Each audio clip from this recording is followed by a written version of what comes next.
Private First Class Taylor Reed wiped the sweat from her forehead as she finished cleaning her M4 rifle in the armory at Forward Operating Base Thunder. The remote outpost in the mountains of Afghanistan had been home to Alpha Company for the past 3 months, and the routine of counterinsurgency operations had become second nature to most soldiers. But Taylor had bigger ambitions than routine patrols and checkpoint duty. She'd been watching the machine gunners train with their M-2-4-9s for weeks, studying their techniques and memorizing their procedures. The squad automatic weapon fascinated her. 22 pounds of steel and firepower, capable of delivering 800 rounds per minute of devastating suppressive fire. It was a beast of a weapon that demanded respect, skill, and unwavering determination. Growing up on her grandfather's ranch in Montana, Taylor had learned to shoot before she could properly hold a rifle. Retired Army Sergeant Major James Reed had served in Vietnam as a machine gunner with the 1st Infantry Division, and his stories about sustained fire missions had shaped Taylor's understanding of what heavy weapons could accomplish on the battlefield. "Little soldier," he would tell her during their weekend shooting sessions, "the biggest gun in the world is useless if the person behind it doesn't have the heart to use it when it matters most." Those lessons had created a foundation of confidence that shaped Taylor's approach to military service. She understood weapons, understood fire discipline, and most importantly understood that sometimes the only way to protect people was to make the enemy stop shooting back. The ranch's vast acreage had served as informal shooting ranges where she learned marksmanship principles that most soldiers never encountered during basic training. Now, as she watched Corporal Jackson and Private Williams practice their M249 drills, Taylor made her decision. She approached Staff Sergeant Rodriguez, who was supervising the training session. "Sergeant Rodriguez, I'd like to request training on the M249 machine gun," Taylor said, her voice steady and professional. The conversation around her stopped. Jackson looked up from his weapon with raised eyebrows, while Williams actually chuckled out loud. Staff Sergeant Rodriguez turned to face her with an expression that mixed surprise with barely concealed amusement. "A woman wants to carry the M249? Rodriguez said, his voice carrying across the armory. "That's hilarious." The laughter that followed made Taylor's cheeks burn with embarrassment and anger. Jackson shook his head with a patronizing smile. "Reed, that weapon weighs more than your pack. You'd be exhausted before you even fired a round. Besides," Williams added, cleaning his hands on a rag, "the M249 requires a certain kind of aggressive mindset. It's not really suited for communication specialists." Rodriguez crossed his arms, his decision already made. "Reed, you're a good soldier, but heavy weapons training isn't for everyone. The M249 demands physical strength to control its recoil and the mental toughness to maintain accuracy during sustained automatic fire. Most importantly, it requires the kind of warrior mindset that, frankly, not everyone possesses." The implication hung in the air like smoke from a discharged round. Taylor felt her grandfather's teachings echo in her mind. The hours spent on the ranch learning to handle rifles that were almost as large as she was, developing the upper body strength and shooting fundamentals that had proved crucial during basic training. Her grandfather had emphasized that effective weapons handling required mental discipline more than physical power. "Sergeant, I understand the weapon's requirements," Taylor said, keeping her voice level despite the frustration building inside. "I've studied the technical manuals, and I believe I have the necessary skills to operate it effectively." Rodriguez waved his hand dismissively. "Reed, the M249 isn't something you learn from a manual. It takes months of training to develop the muscle memory and battlefield instincts necessary to use it effectively under combat conditions. Your job is communication support, not infantry assault." The conversation was over before it had really begun. Taylor watched as the men returned to their training, their laughter still echoing in her ears. Jackson caught her eye and shook his head with mock sympathy. "Don't take it personally, Reed. Some weapons just aren't meant for certain people." That night, Taylor lay in her bunk thinking about the dismissal. She wasn't naive about the challenges of operating a machine gun in combat, but she also knew her capabilities better than anyone else in the squad. The comprehensive shooting instruction she'd received on her grandfather's ranch had covered everything from basic rifle safety to advanced techniques for precision shooting at extended ranges. She'd learned to read wind patterns, calculate bullet drop over long distances, and maintain consistent accuracy under various environmental conditions. More importantly, her grandfather had taught her about the psychological aspects of shooting under stress, using simulated pressure situations to develop the mental toughness that she knew would be essential during combat operations. Those lessons had created not just technical competence, but the kind of inner confidence that couldn't be shaken by mockery or dismissal. As she drifted off to sleep, Taylor made a silent promise to herself. Someday, she would prove that the most important qualification for operating any weapon wasn't physical characteristics or assumptions about gender roles. It was the determination to use it effectively when lives were on the line. She had no way of knowing that her opportunity to prove that point was only 6 months away. And it would come during 4 hours of sustained automatic fire that would save the lives of 100 American soldiers and change military training protocols forever. The night was quiet except for the distant sound of generators and the occasional radio chatter from the communications bunker. But in the mountains surrounding forward operating Base Thunder, enemy forces were already beginning to plan the coordinated assault that would test every assumption the squad had made about courage, competence, and the warrior spirit. The weeks following Taylor's rejected request created an atmosphere of subtle but persistent exclusion. During morning briefings, Staff Sergeant Rodriguez would assign her to communications duty while the other soldiers received weapons training and tactical exercises. When the squad practiced fire and movement drills, Taylor found herself relegated to radio operator duties, watching from the sidelines as Jackson and Williams perfected their Ma-249 techniques. "Reed's got her radio," Jackson would say, with a smirk during equipment checks. "That's all the firepower she needs." The comment always drew chuckles from the other soldiers, but Taylor noticed that not everyone joined in the laughter. Private Marcus Torres, a quiet soldier from Texas who worked in supply logistics, had been observing the treatment she received with obvious discomfort. During a supply run to the main operating base, he finally spoke up. "You know they're wrong about you, right?" Torres said as they loaded communications equipment into a transport vehicle. "I've seen you at the firing range. Your marksmanship scores are higher than most of the infantry guys." Taylor appreciated the support, but she also understood the dynamics at play. "Thanks, Marcus, but Staff Sergeant Rodriguez has made his decision. I'm not going to push the issue." Torres secured a crate of radio batteries and looked around to make sure they weren't being overheard. "My uncle was a Marine in Iraq. He always said that when things get bad, you find out who the real warriors are. Sometimes they're not the people you expected." The conversation stayed with Taylor as she returned to her routine duties. During communications training, she excelled at coordinating fire support and managing tactical radio networks.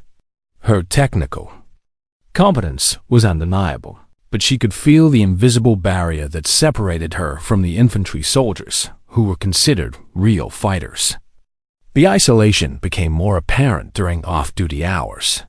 While the machine gunners would gather to discuss weapons maintenance and combat tactics, Taylor found herself excluded from those conversations. When she tried to contribute her knowledge about ballistics and shooting fundamentals, her comments were either ignored or dismissed with patronizing nods. "Reed knows her numbers," Williams would say, but numbers don't mean much when bullets start flying.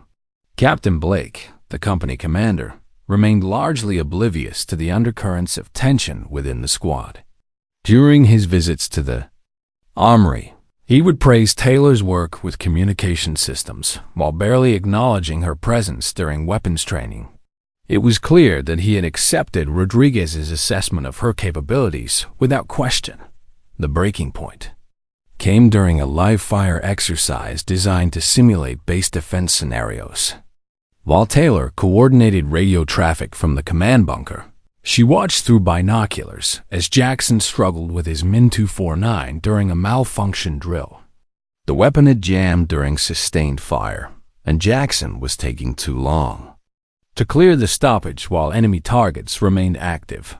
Taylor could see exactly what was wrong, a classic failure to extract that required specific clearing procedures her grandfather had taught her years earlier. She keyed her radio to provide guidance, but Rodriguez cut her off before she could transmit. Read. Stick to communications. Jackson knows his weapon. But Jackson didn't clear the malfunction properly. His technique was sloppy, and he wasted valuable time using the wrong procedures. By the time he got the weapon functioning again, the simulated enemy forces had advanced to positions that would have been devastating in an actual combat situation.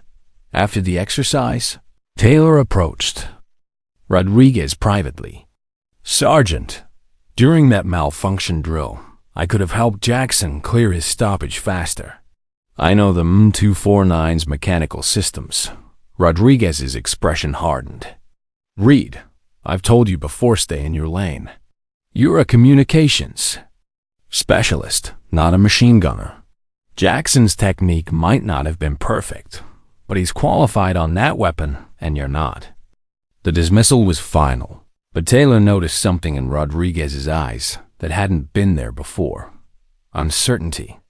Deep down, he had seen Jackson's poor performance during the malfunction drill, and he knew that Taylor's guidance might have made a difference. That evening, Torres approached Taylor in the mess hall. "I heard about what happened during the exercise today. Rodriguez should have listened to you." "It doesn't matter," Taylor replied, picking at her meal. "He's made up his mind about what I'm capable of." Torres leaned forward, lowering his voice. "My supply duties take me to other forward operating bases. I've been hearing intelligence reports about increased enemy activity in our sector. Word is that they're planning something big." The information sent a chill down Taylor's spine. Forward operating Base Thunder was isolated and vulnerable, with only 120 soldiers to defend against potential assault. If enemy forces launched a coordinated attack, every weapon and every trained soldier would be critical to survival. "How reliable are these reports?" Taylor asked. "Reliable enough that headquarters has been requesting additional heavy weapons and ammunition shipments," Torres replied. 3 extra Min-249s arrived yesterday, along with enough ammunition to sustain a major firefight. That night, Taylor couldn't sleep. She kept thinking about the live-fire exercise and Jackson's poor performance with the machine gun. If Torres was right about increased enemy activity, there might come a time when every soldier's life would depend on the effective operation of those heavy weapons. She thought about her grandfather's stories from Vietnam, where machine gunners had held critical positions during coordinated enemy assaults. "Sometimes, little soldier," he had told her, "the difference between victory and defeat comes down to one person who refuses to quit when everyone else is ready to give up." As Taylor finally drifted off to sleep, she had no way of knowing that in less than 4 months, enemy forces would launch exactly the kind of coordinated assault that Torres had warned about. And when that moment came, her exclusion from machine gun training would become irrelevant in the face of tactical necessity and the survival instinct that would transform her from a communication specialist into the soldier who saved 100 American lives.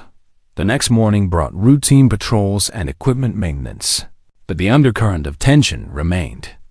Taylor continued her duties with professional competence while privately preparing for the moment when she might need to prove that capability mattered more than assumptions. That moment was approaching faster than anyone realized. 4 months. After her initial rejection, Taylor had settled into a routine of quiet competence and growing isolation. Her communication skills had become indispensable to the company's operations, but the invisible barriers separating her from the infantry soldiers remained firmly in place. Staff Sergeant Rodriguez continued to assign her to radio duties during weapons training, while Jackson and Williams perfected their machine gun techniques with increasingly obvious superiority. The tension reached a breaking point during a critical resupply mission that went disastrously wrong. Taylor had been monitoring radio communications when a convoy returning from the main operating base came under heavy enemy fire just 3 miles from forward operating base Thunder.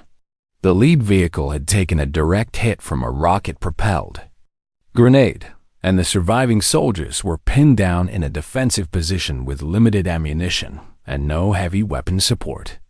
All stations, this is Convoy Alpha. The desperate radio call crackled through the communications bunker. We are taking heavy casualties and need immediate fire support. Enemy forces are advancing on our position. Captain Blake rushed into the communications bunker as Taylor coordinated the emergency response. Reed, what's the tactical situation? Taylor had already plotted the convoy's position on her map and calculated response options. Sir, they're in a box canyon with enemy forces controlling the high ground. We need to deploy a relief force with heavy weapons to suppress enemy positions before they can advance. The captain nodded and turned to Rodriguez, who had arrived with Jackson and Williams. Sergeant, take your machine gun team and provide fire support for the convoy's withdrawal. Rodriguez began organizing the relief mission, but Taylor could see a critical flaw in his tactical plan. The enemy positions that were pinning down the convoy required sustained suppressive fire from multiple angles, but Rodriguez was only deploying 1 249 team.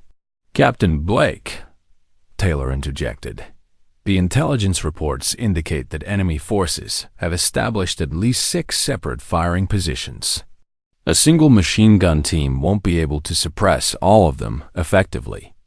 Rodriguez's face flushed with anger. Reed, you're a communications specialist, not a tactical planner. Stay in your lane and let the infantry soldiers handle infantry problems. But Taylor had studied her grandfather's Vietnam combat reports, and she recognized the tactical situation from his descriptions of similar engagements.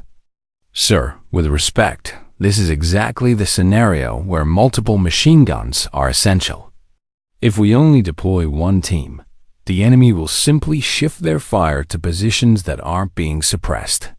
Captain Blake hesitated, clearly torn between Rodriguez's authority and Taylor's technical knowledge. The radio crackled again with increasingly desperate calls from the pinned-down convoy. Convoy Alpha to base. We are taking sustained automatic weapons fire from multiple positions. Request immediate heavy weapons support or we will be overrun.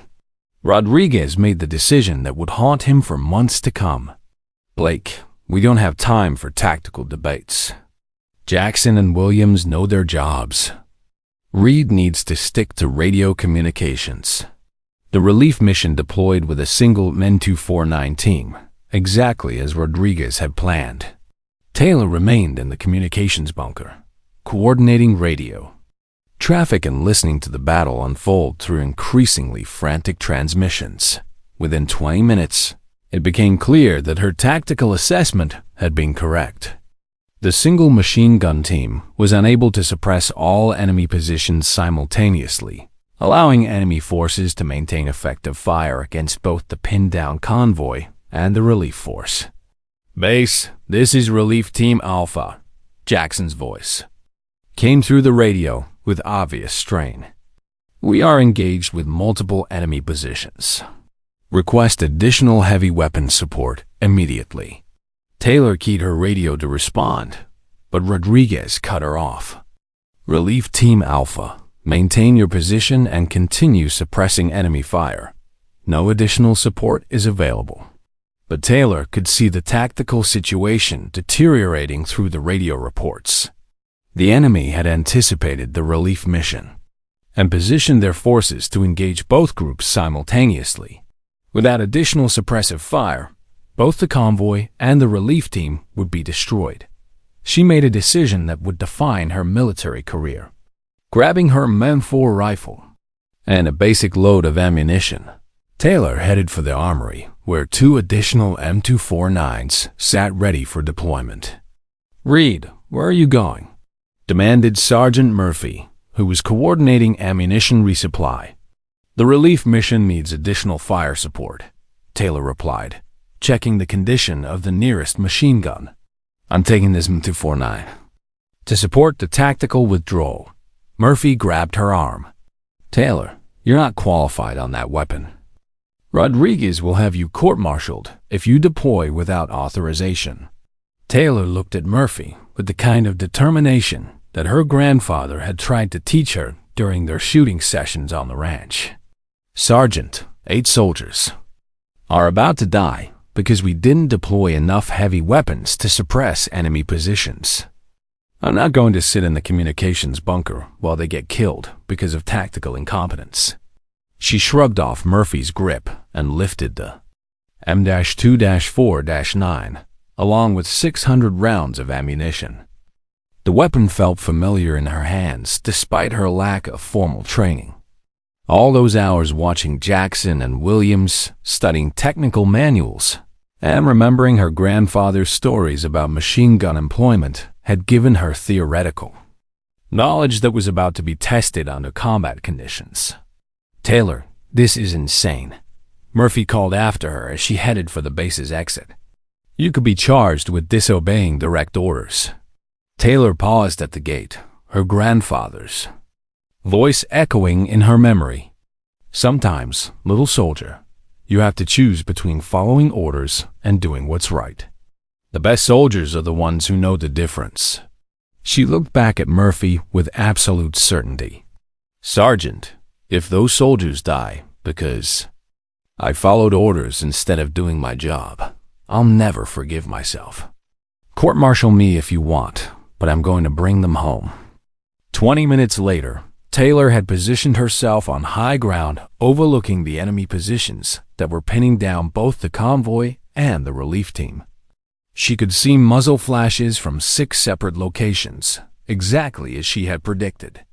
The single M249 team was engaging targets on the left flank, but the right flank remained completely unsuppressed. Taylor set up the bipod, loaded the first belt of ammunition, and prepared to prove that sometimes the most important qualification for saving lives is the courage to act when action is required. Her first burst of automatic fire silenced an enemy position that had been pouring sustained fire into the convoy's defensive perimeter. The tactical situation began to shift immediately as enemy forces found themselves caught between 2 machine guns delivering coordinated suppressive fire. Within 1 hour, Taylor's unauthorized deployment had broken the enemy's tactical advantage and enabled the successful withdrawal of both the convoy and the relief team. 8 American soldiers returned to base alive because she had refused to accept the limitations that others had placed on her capabilities. But as she walked back through the gates of forward operating Base Thunder, carrying the smoking M249 that had just saved 8 lives, Taylor knew that her real test was just beginning. Rodriguez was waiting for her with an expression that promised serious consequences for her disobedience. The reckoning was about to begin.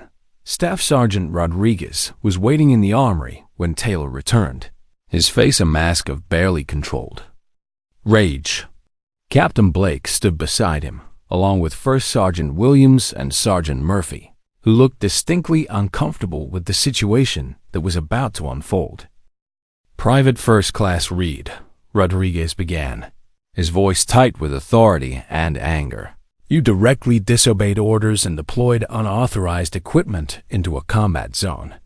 Your actions constitute willful disobedience and could have endangered the entire mission. Taylor set down the .249 and faced her accusers with the same calm determination that had carried her through the firefight. Sergeant Rodriguez, 8 soldiers are alive because of my actions. The tactical situation required additional heavy weapon support, exactly as I predicted. That's not the point, Rodriguez snapped. You are not qualified on that weapon, and you had no authorization to deploy outside the base perimeter. Your job is communication support, not independent tactical operations.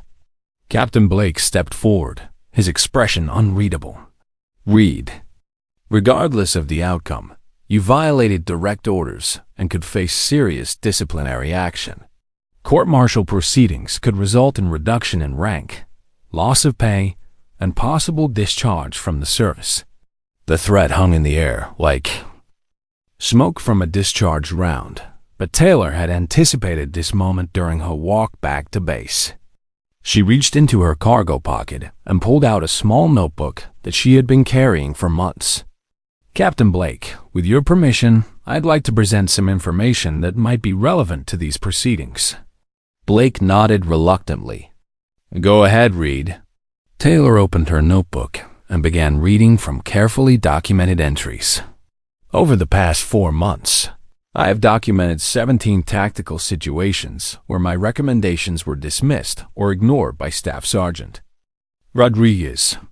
In 14 of those cases, subsequent events proved that my assessments were accurate and could have prevented casualties or mission failures. Rodriguez's face was turning red. Reed, you're not a qualified tactical advisor. Your opinions don't constitute military intelligence.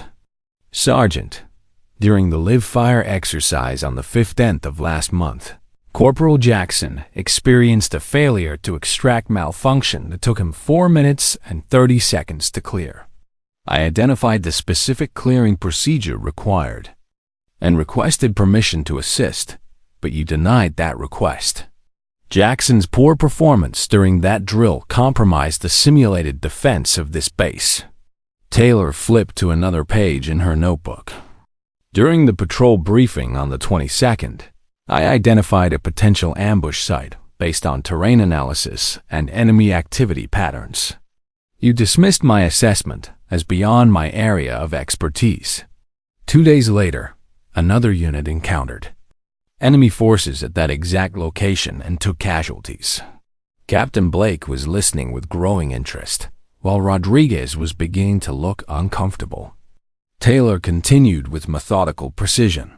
On the 3rd of this month, I recommended changes to our communications protocols that would improve coordination between fire support teams.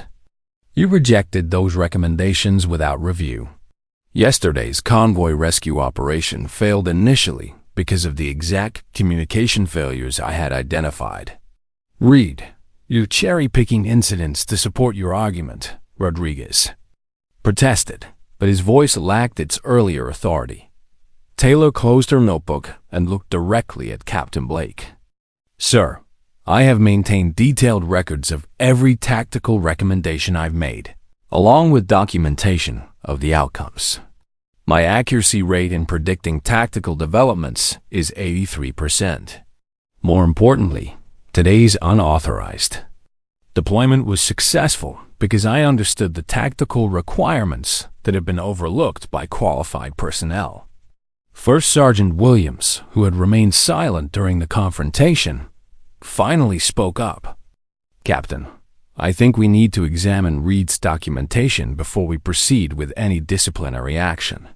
But Taylor wasn't finished. She reached into another pocket and pulled out a thick folder.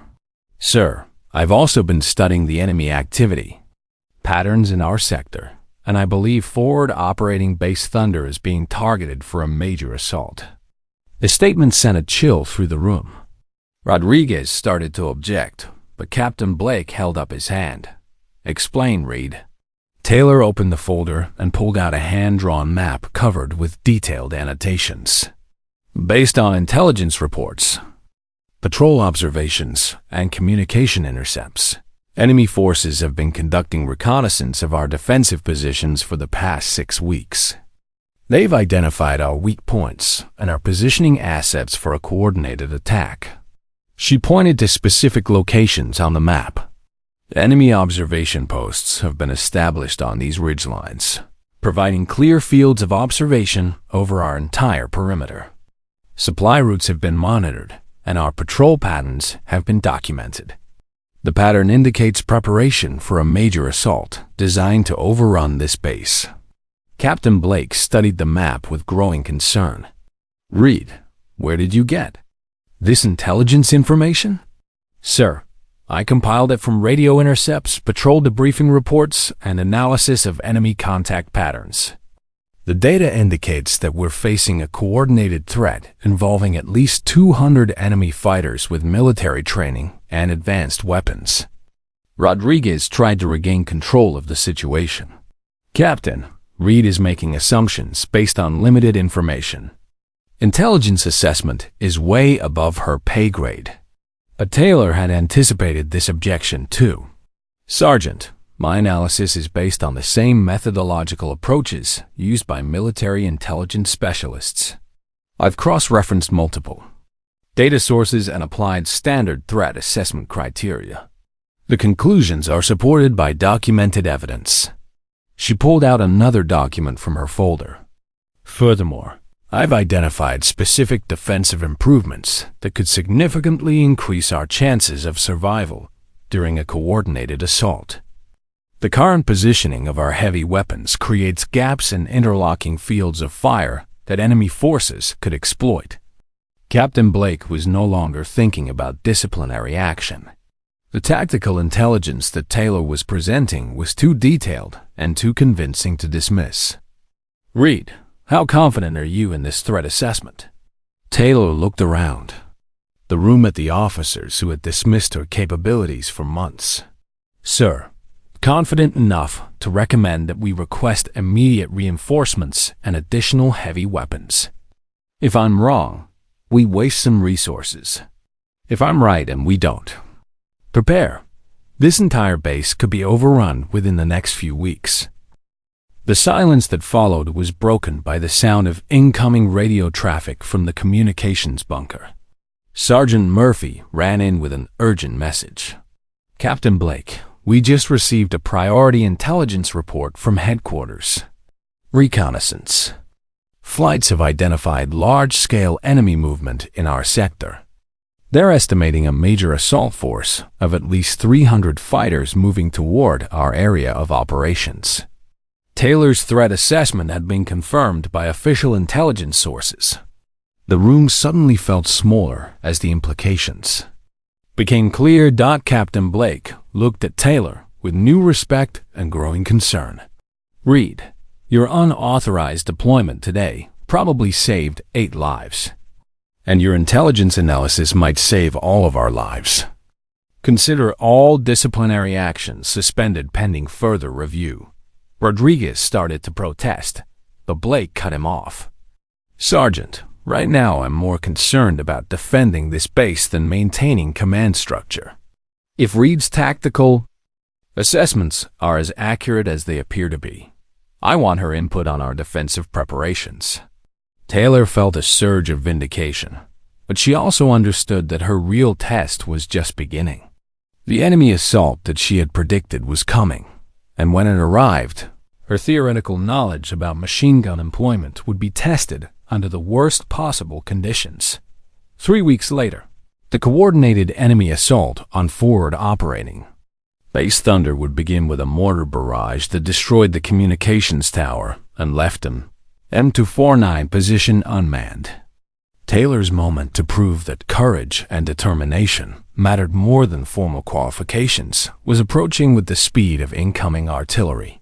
The intelligence reports proved Taylor's assessment correct in ways that shook the command structure of forward operating Base Thunder. Within 72 hours of her unauthorized deployment, reconnaissance flights confirmed the presence of a major enemy force moving toward their sector. Headquarters issued immediate alerts and began emergency resupply operations to reinforce the isolated outpost. Captain Blake called an emergency briefing that included all squad leaders and senior personnel. For the first time since arriving at the base, Taylor was invited to attend as a tactical advisor rather than just a communication specialist. Based on recent intelligence developments, Blake began, we are facing a credible threat of coordinated assault within the next 2 to 3 weeks. Enemy forces numbering approximately 300 fighters have been identified moving toward our area of operations. Staff Sergeant Rodriguez sat in uncomfortable silence as Blake continued the briefing. The captain's tone made it clear that Taylor's intelligence analysis had been not just accurate, but crucial to their survival planning. Private First Class Reed's threat assessment has been confirmed by multiple intelligence sources, Blake announced. Our recommendations for defensive improvements will be implemented immediately. A transformation in how Taylor was treated began that same day. Soldiers who had previously dismissed her tactical knowledge were now seeking her input on defensive preparations. Sergeant Murphy approached her after the briefing with obvious respect. Reed, I owe you an apology, Murphy said. Your unauthorized deployment yesterday saved 8 lives, and your intelligence work might save all of us. I should have supported you sooner. But the most significant change came from an unexpected source. Private Marcus Torres approached Taylor in the mess hall with information that would shift the entire dynamic of her situation. Taylor, I've been talking to some of the supply personnel at headquarters, Torres said quietly. They've been tracking the requests for disciplinary action that Rodriguez has been filing against you. Turns out, he's been trying to get you transferred out of the unit for the past 3 months. The revelation sent a chill through Taylor's spine. What kind of requests? Complaints about insubordination, failure to follow orders, exceeding authority, boundaries. He's been building a paper trail to justify getting rid of you, Torres explained. But here's the interesting part. Captain Blake never approved any of those requests. He's been sitting on them, waiting to see how things developed. Taylor realized that her commanding officer had been watching the situation more carefully than anyone knew. Blake had observed Rodriguez's treatment of her recommendations and had been forming his own conclusions about her tactical competence. There's more, Torres continued. I heard from headquarters personnel that Blake specifically requested additional M249 weapons and ammunition after reviewing your intelligence reports. He's been taking your threat assessment seriously for weeks. The next morning brought formal changes to the base's defensive preparations. Taylor was assigned as an assistant tactical planner, working directly with Captain Blake on positioning heavy weapons and coordinating fields of fire. Her detailed knowledge of the M-2-4-9 single quotes as capabilities proved invaluable in creating overlapping defensive positions. Reed, show me how you would position these machine guns to cover the eastern approaches, Blake said during a planning session. Taylor studied the terrain map and began marking positions, based on her grandfather's teachings about interlocking fields of fire. Sir, the key is creating overlapping coverage so that enemy forces can advance through any sector without taking fire from multiple positions. Each M249 should be positioned to support the others while covering specific approach routes. Her recommendations were tactically sound and demonstrated understanding of machine gun employment that impressed even the experienced infantry officers. Blake implemented her suggestions immediately, repositioning defensive equipment according to her analysis. But the most dramatic change came when Blake called Taylor into his office for a private meeting. Reed, I'm going to be direct with you, Blake began. Staff Sergeant Rodriguez has been filing complaints about your conduct for months. He's recommended your transfer to another unit on grounds of insubordination and exceeding authority. Taylor had expected this conversation, but hearing it officially still stung. "Sir, I understand that my actions have sometimes conflicted with established command structure." Blake leaned back in his chair and studied her carefully. "Reed, in 15 years of military service, I've learned to distinguish between soldiers who cause problems and soldiers who see problems that others miss. Your tactical assessments have been consistently accurate, and your initiative during yesterday's convoy rescue saved 8 lives." He opened a folder on his desk and pulled out Rodriguez's disciplinary recommendations. "I'm not just denying these transfer requests. I'm recommending you for formal tactical training and possible promotion. Your intelligence analysis prevented what could have been a catastrophic surprise attack on this base." The vindication was overwhelming, but Taylor understood that her real test was still coming. The enemy assault that she had predicted was approaching, and all the recognition in the world wouldn't matter if she couldn't perform when lives depended on her actions. "Sir, there's one more thing," Taylor said. "When the enemy assault comes, our defensive success is going to depend on effective employment of heavy weapons.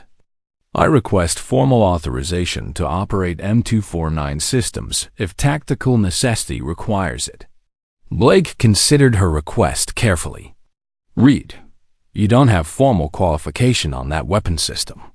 "Sir, I have extensive theoretical knowledge and practical shooting experience that translates to machine gun employment. If we lose qualified gunners during the assault, someone needs to be prepared to take over those positions." Blake looked at the tactical maps that Taylor had marked with defensive positions and fields of fire. Her understanding of machine gun employment was evident in every recommendation she had made. "Reed, consider yourself authorized to operate any weapon system necessary for base defense during emergency conditions. I'll take responsibility for that decision." 3 days later, additional M249 weapons arrived along with extra ammunition and defensive materials. Taylor worked alongside the machine gun teams, learning maintenance procedures and firing techniques that would soon save 100 American lives. Staff Sergeant Rodriguez watched these developments with growing unease, but he was no longer in a position to challenge Taylor's authority. Captain Blake had made it clear that her tactical contributions were essential to the base's survival. The stage was set for the ultimate test of Taylor's capabilities. Enemy forces were moving into assault positions in the mountains surrounding forward operating Base Thunder, and the coordinated attack would begin in less than 2 weeks with a mortar barrage designed to cripple American defensive capabilities. Taylor had no way of knowing that she would soon spend 4 hours behind an M249 machine gun, engaging 18 enemy positions with sustained automatic fire that would break the back of the enemy assault and prove that the warrior spirit had nothing to do with gender, rank, or formal qualifications. The only thing that mattered was the determination to keep fighting when everything depended on not giving up. The enemy assault on forward operating Base Thunder began at 0630 on a clear October morning with a coordinated mortar barrage that shattered the pre-dawn quiet like a thunderclap. Taylor was cleaning her M4 rifle in the armory when the first round exploded in the compound's center courtyard, sending shrapnel and debris cascading across the defensive positions. "Incoming! All personnel to defensive positions." The base alarm cut through the morning air as enemy forces launched a coordinated attack that Taylor had predicted weeks earlier. She grabbed her rifle and sprinted toward her assigned position on the eastern perimeter, but she could already see that the tactical situation was developing into something far worse than routine harassment. Through the smoke and chaos, she counted at least 18 separate muzzle flashes from enemy positions that had been established overnight in the hills surrounding the base. "Reed, get to the communications bunker and help coordinate fire support." Staff Sergeant Rodriguez shouted over the sound of incoming artillery and automatic weapons fire.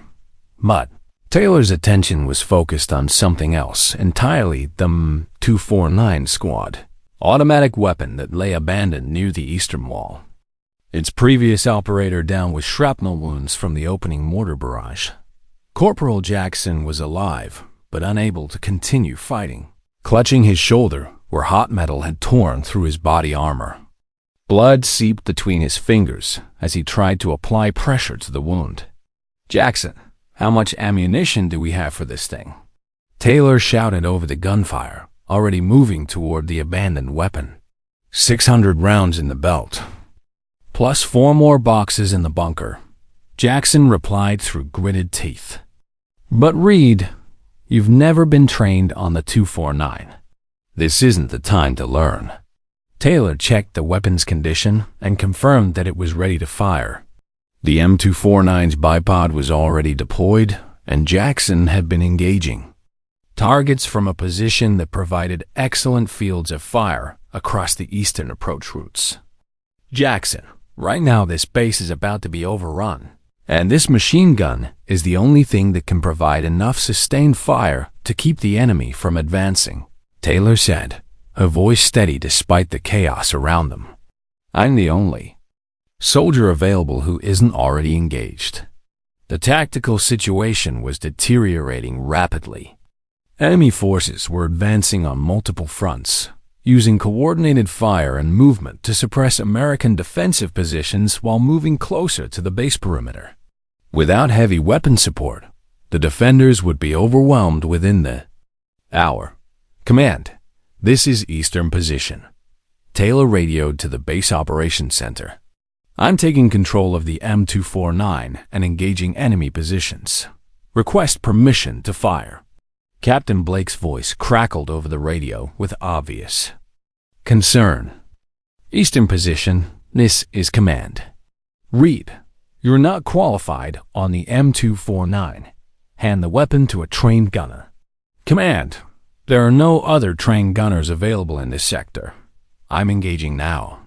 Taylor positioned herself behind the M249's bipod, settling into a prone firing position that would allow her to control the weapon's recoil while maintaining accuracy during sustained fire.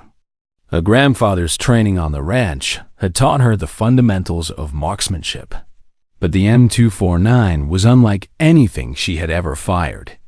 "Sir, I understand the risks," she transmitted back to Blake. "But if I don't provide suppressing fire right now, enemy forces are going to overrun our defensive positions. We'll lose the entire eastern sector." The first burst was a learning experience. The M249's recoil was massive, the muzzle blast was deafening, and the weapon's cyclic rate of fire was far higher than anything Taylor had experienced. But her instincts were sound, and she quickly adapted her firing technique to control the weapon effectively. Her first target was an enemy machine gun position that had been suppressing American troops in the northern sector. Taylor adjusted her aim, controlled her breathing, and squeezed the trigger for a sustained burst that sent 20 rounds downrange in less than 3 seconds. The enemy position fell silent. "Eastern Position, Command. Confirm enemy position neutralized." "Command. Eastern Position. Target destroyed. Engaging next target." Over the next hour, Taylor systematically engaged enemy positions with precision bursts of automatic fire.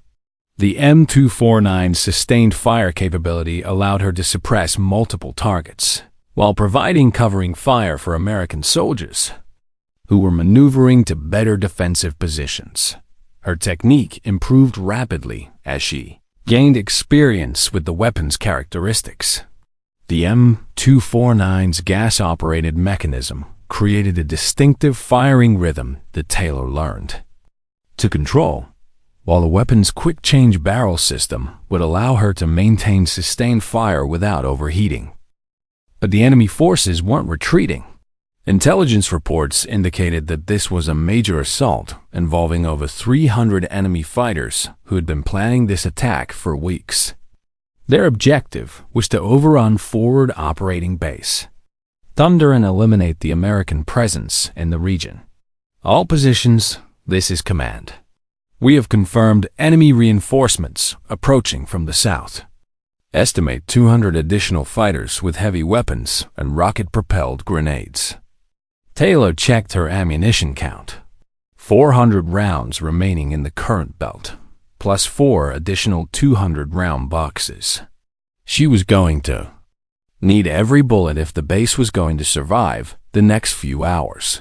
The second phase of the enemy assault began with a coordinated rocket attack that destroyed the base's communications tower and damaged several defensive positions. Taylor's position took indirect fire, but the sandbag fortifications provided protection while allowing her to continue engaging targets. Reed, you need to displace. Staff Sergeant Rodriguez called from a nearby position. They're targeting your muzzle flash. Sergeant, if I move this gun, we lose covering fire for the entire eastern sector, Taylor replied without lifting her head from the sights. I'm staying put. Taylor's decision to maintain her position was based on tactical necessity rather than bravado. The M249's position provided optimal fields of fire, and moving the weapon would create gaps in the defensive coverage that enemy forces could exploit. For the next 2 hours, Taylor engaged target after target with disciplined bursts of automatic fire. Her technique improved with each engagement as she learned to read the battlefield and anticipate enemy movements. The M249 became an extension of her will, delivering precise suppressive fire wherever it was needed most. Eastern position. This is command. We're showing 18 confirmed enemy positions destroyed. What's your ammunition status? Command, Eastern position. I've expended 800 rounds and have 600 remaining, still engaging targets as they present themselves. The effectiveness of Taylor's fire was becoming apparent to everyone on the base. Enemy forces that had been advancing steadily were now pinned down or forced to withdraw, their assault plans disrupted by the sustained automatic fire that Taylor was delivering with increasing precision. Lieutenant Parker, the base's intelligence officer, provided updates on enemy movements. Reed, your fire is forcing enemy units to bunch up and cover positions. This is making them vulnerable to our indirect fire support. But the most challenging phase of the battle was yet to come. Enemy forces were preparing for their final assault, and Taylor's position would become the focal point of their most desperate attack. The third phase of the battle began, when enemy forces launched a coordinated assault on 3 fronts simultaneously. This was their final push, an all-out attack designed to overwhelm American defenses through sheer numbers and firepower. Taylor's sector faced the heaviest assault, with over 100 enemy fighters advancing under covering fire from mortar and rocket-propelled grenades. The situation was exactly what the M249 had been designed for: sustained suppressive fire against massed infantry attacks. All positions, this is command. Enemy forces are breaching the perimeter in multiple locations. All available personnel to defensive positions. Taylor could see enemy fighters advancing through the smoke and debris, using bounding overwatch tactics to move closer to the American positions. Our M249 was the primary weapon standing between them and the base's inner perimeter. She opened fire with sustained bursts, each squeeze of the trigger sending 15 to 20 rounds into enemy formations. The psychological effect was immediate. Enemy fighters dove for cover, their advance stalled by the wall of lead that Taylor was laying down across their approach routes. But sustaining this level of fire was physically demanding. The M249's recoil was punishing, and the weapon's heat buildup required careful management to prevent barrel damage. Taylor had to balance rapid target engagement with weapon conservation. "Reed, you're doing outstanding work," called Captain Blake as he moved between defensive positions. "Keep that fire up." "Sir, I can maintain this rate of fire for another hour, but I'm going to need ammunition resupply soon." Blake coordinated the delivery of additional Men 249 ammunition to Taylor's position, ensuring that she could continue her suppressive fire mission. The base's survival was increasingly dependent on her ability to keep enemy forces at distance. The ammunition resupply was conducted under fire by private tourists, who crawled across open ground while carrying 2 additional 200-round ITILM boxes. His courage ensured that Taylor could maintain her fire mission during the most critical phase of the battle. The 4th hour of the battle tested Taylor's endurance and determination. Enemy forces had adapted to her fire patterns, using smoke and indirect fire to mask their movements. But Taylor adapted as well, using controlled bursts and shifting her aim points to maintain effectiveness. Eastern position. This is Overwatch, came a call from Sergeant Davis, an American sniper team positioned on higher ground outside the base. We're observing your fire. You've neutralized 14 enemy positions and forced withdrawal of at least 150 fighters. Taylor's impact on the battle was becoming clear. Their sustained automatic fire was breaking up enemy formations and preventing coordinated assaults. The M249 had become the backbone of the base's defense, but the weapon was taking a toll on her body. 4 hours of sustained fire had left her shoulders bruised from recoil, her hands cramped from gripping the weapon, and her hearing damaged from the constant muzzle blast. Yet she continued firing, understanding that stopping meant allowing enemy forces to advance. All positions, this is command. Air support is inbound. ETA 10 minutes. Maintain defensive positions until close air support arrives. Close air support would change the tactical situation dramatically, but Taylor needed to keep enemy forces suppressed until the aircraft could engage. 10 minutes might as well have been 10 hours given the intensity of the firefight. The final phase of the battle was the most intense.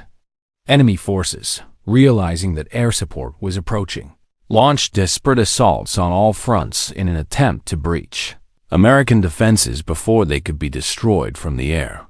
Taylor's position became the focal point of the heaviest enemy assault.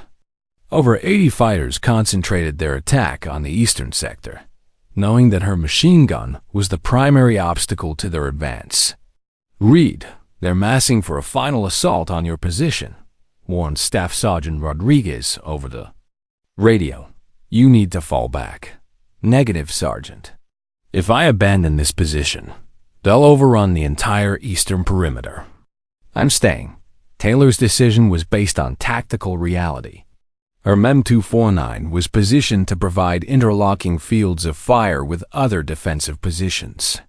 Moving the weapon would create a gap that enemy forces could exploit to reach the base's interior. The enemy's final assault was a human wave attack, dozens of fighters advancing simultaneously under covering fire from mortar and machine guns. It was exactly the scenario the machine gunners trained for, and exactly the situation where the M249's sustained fire capability was most valuable. Taylor opened fire with continuous bursts, traversing her fire across the advancing enemy formation.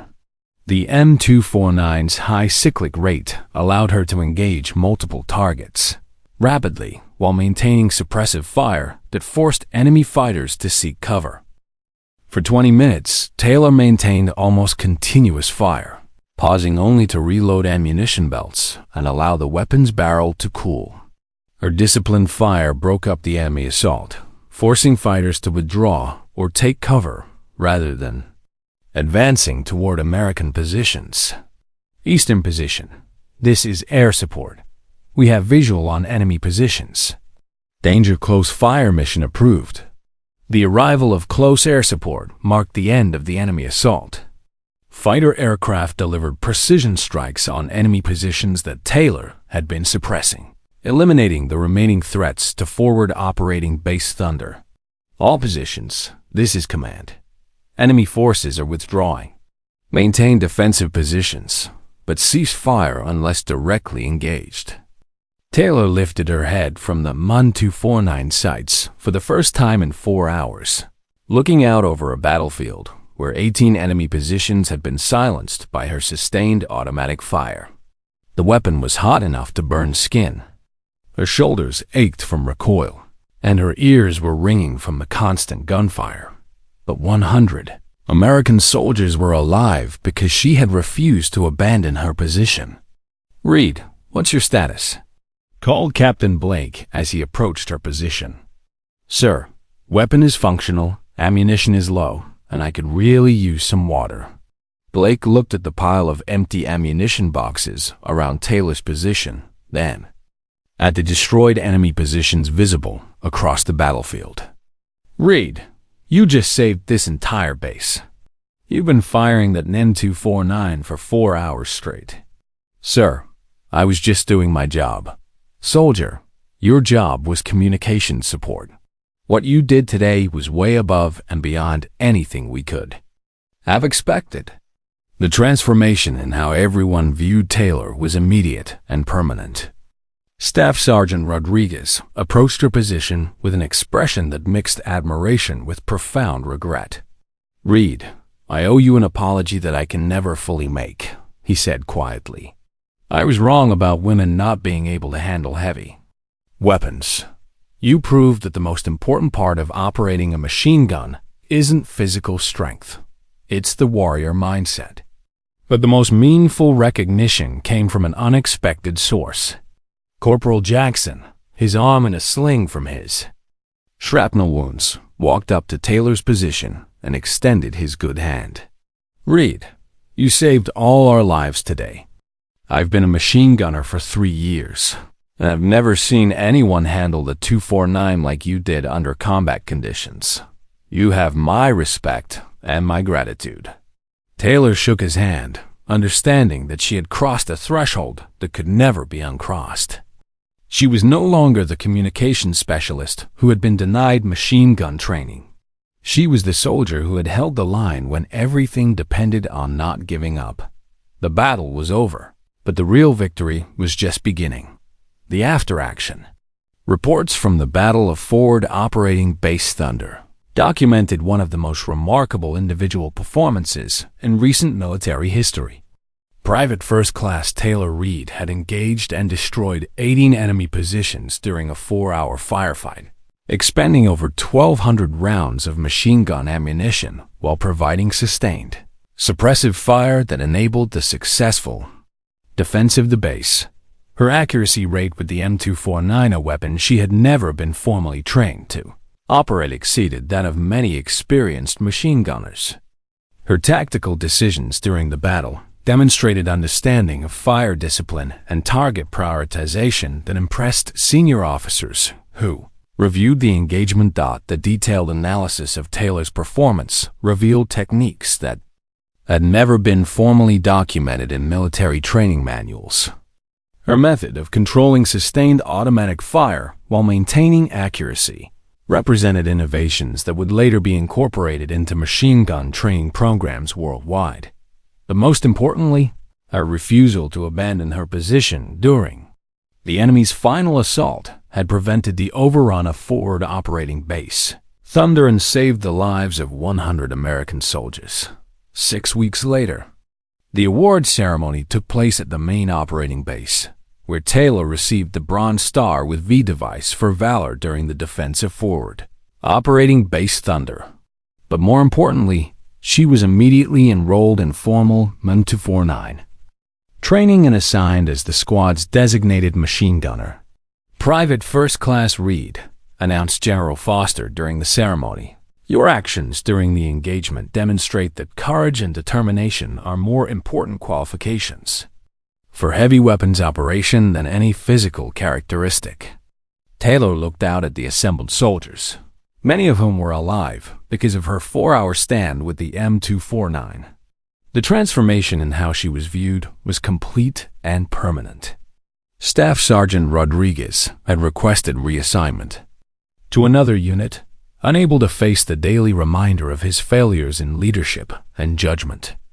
"Sir, I just want other female soldiers to know that if they have the heart for it, They can handle any weapon in our arsenal, Taylor replied. Captain Blake, who had been promoted to major for his leadership during the battle, approached the podium. Reed's performance during the defense of forward operating Base Thunder has changed how we approach heavy weapons training for all soldiers. Her techniques for sustained automatic fire and battlefield target engagement are now being studied by machine gunners worldwide. The ceremony was attended by military officials from across the theater of operations, including the commanding general who had specifically requested to meet the soldier whose unauthorized deployment had saved 8 lives and whose subsequent actions had defended an entire base. But for Taylor, the most meaningful moment came when her grandfather's ghost seemed to whisper in her ear during the medal presentation. "Little soldier, you proved that the biggest gun in the world is only as powerful as the heart of the person behind it." 6 months later, Taylor was promoted to specialist and became an instructor at the Army's machine gun training school, where she taught both male and female soldiers the techniques she had developed during the Battle of Forward Operating Base Thunder. Her methods revolutionized how the military approached heavy weapons training, emphasizing mental discipline and tactical understanding over physical characteristics. Today, Sergeant First Class Taylor Reed leads training programs that have revolutionized how the military approaches heavy weapons training for all soldiers, regardless of gender. Her techniques for sustained automatic fire and battlefield target engagement are studied by machine gunners worldwide. Her story became legendary, not just for the tactical impact of her actions, but for proving that the most important qualification for operating any weapon is the determination to use it effectively when lives are on the line. The squad that had once mocked her M249 request learned that some soldiers don't need permission to be warriors. They just need the opportunity to prove that heart and determination weigh more than prejudice and assumptions. Private Torres, who had supported Taylor during her months of isolation, was promoted to sergeant and became her assistant instructor at the machine gun school. His quiet courage in providing ammunition resupply during the battle had enabled Taylor's sustained fire mission during the most critical phase of the engagement. Corporal Jackson, after recovering from his wounds, requested transfer to Taylor's training unit. "I want to learn from the best machine gunner I've ever seen in action," he said simply. His transformation from skeptic to supporter became a powerful example of how combat experience could change fundamental assumptions about capability and courage. The techniques that Taylor developed during her 4-hour stand with the M249 were documented in new training manuals that emphasized psychological preparation and tactical understanding. Her innovations in sustained fire control and target prioritization became standard instruction for machine gunners worldwide.